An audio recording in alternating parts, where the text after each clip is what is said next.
Assalamualaikum warahmatullahi wabarakatuh. Alhamdulillahirabbil alamin. Wassalatu wassalamu ala asyrafil anbiya wal mursalin wa ala alihi wa sahbihi ajma'in. Langsung saja teman-teman, kami dari tim kitab JP3M ingin mengupas tentang bagaimana cara memakai mukena yang benar menurut dengan kaidah madhab Syafi'iyah. Dalam madhab Syafi'i, aurat perempuan dalam sholat adalah seluruh badan kecuali kedua telapak tangan dan wajah. Yang mana kita tahu bahwa wajah batasannya adalah dari arah menyamping seperti ini, dari mulai telinga satu ke telinga yang lain.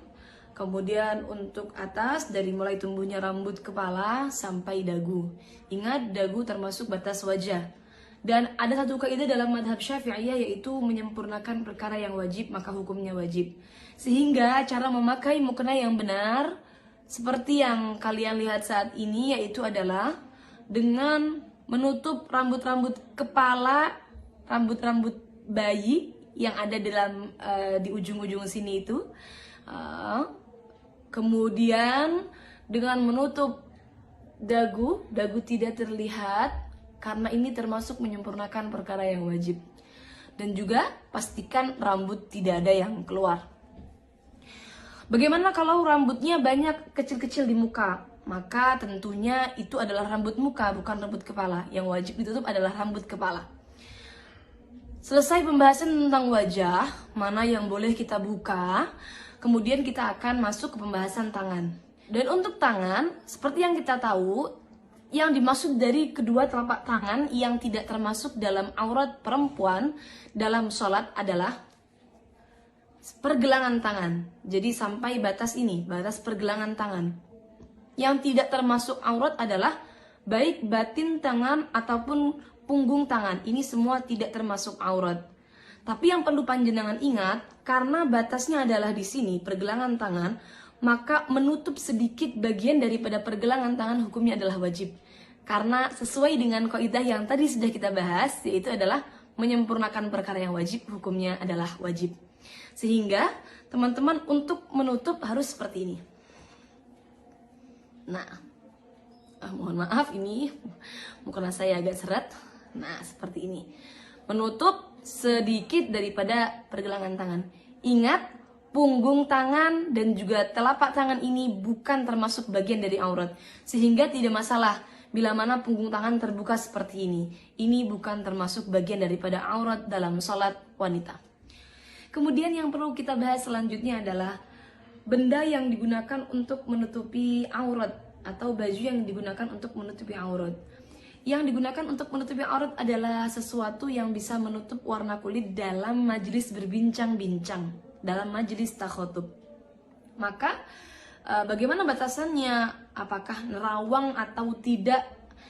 Itu batasannya adalah bila dilihat dalam majelis berbincang-bincang, seperti mungkin dengan jarak saya berbincang dengan teman saya, seberapa urfnya, seberapa biasanya, kok terlihat warna kulitnya, maka berarti belum mencukupi.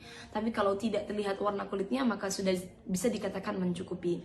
Seperti halnya mungkin mukena yang ada bordirnya, kemudian bordirnya ini agak sedikit menimbulkan bulat-bulat atau bolong-bolong kecil, maka bila mana tidak sampai memperlihatkan warna kulit dalam jarak majelis berbincang-bincang, ini tentunya tidak masalah atau tidak mengganggu keabsahan sholatnya.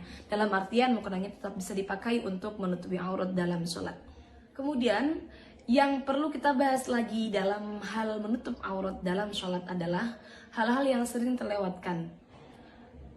Yang pertama adalah longgarnya mukena, tangan mukena yang dipakai, sehingga ketika longgar maka ini akan turun sehingga memperlihatkan pergelangan tangan yang tadi, yang mestinya tetap wajib kita tutup ya. Kemudian tidak menutup bagian dagu, biasanya menggunakan mukena seperti ini. Nah, ini memperlihatkan bagian bawah dagu, yang mana ini termasuk aurat dalam sholat. Kemudian kebiasaan yang salah adalah tembusnya rambut-rambut di belakang kepala ini. Karena perempuan biasanya rambutnya panjang, kemudian ketika digulung ke atas, maka rambutnya tembus mukenanya ke mukenanya sampai keluar. Nah, ini juga perlu diperhatikan, jangan sampai tembus. Teman-teman bisa mengatasi dengan mungkin menggunakan tutup atau ini ikat yang sampai menutup bagian belakang, atau dengan menggunakan tutup lagi di luar mukenanya. Jadi pastikan jangan sampai terlihat dari belakang. Kemudian selanjutnya yang sering terlewatkan adalah perlu diingat bahwa batin telapak kaki itu tetap termasuk aurat perempuan dalam sholat. Sehingga ketika sholat maka pastikan ketika dalam keadaan sujud batinnya tertutupi. Ketika dalam keadaan ruku maka bagian kakinya sudah tertutupi. Jangan sampai cingkrang mukenanya. Dari seluruh keterangan yang sudah saya sampaikan tadi, yang mana diambil dari beberapa kitab bermadhab Syafi'i, maka bisa disimpulkan bahwa mukena yang paling aman untuk perempuan dalam madhab Syafi'i adalah mukena terusan.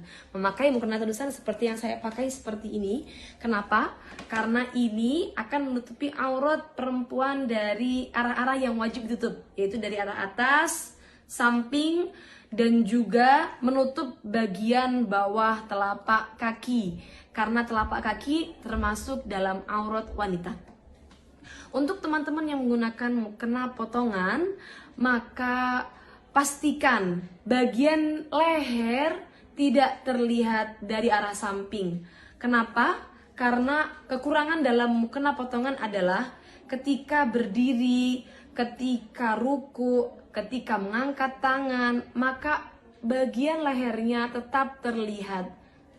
Ini dari arah samping, bagian lehernya tetap terlihat. Walaupun toh sudah seperti ini. Kenapa? Karena pasti ada bagian-bagian longgar yang memperlihatkan bagian aurat lehernya. Kecuali bagian lehernya sudah tertutup sempurna, mungkin dengan menggunakan dalaman jilbab yang dimasukkan ke dalam pakaian.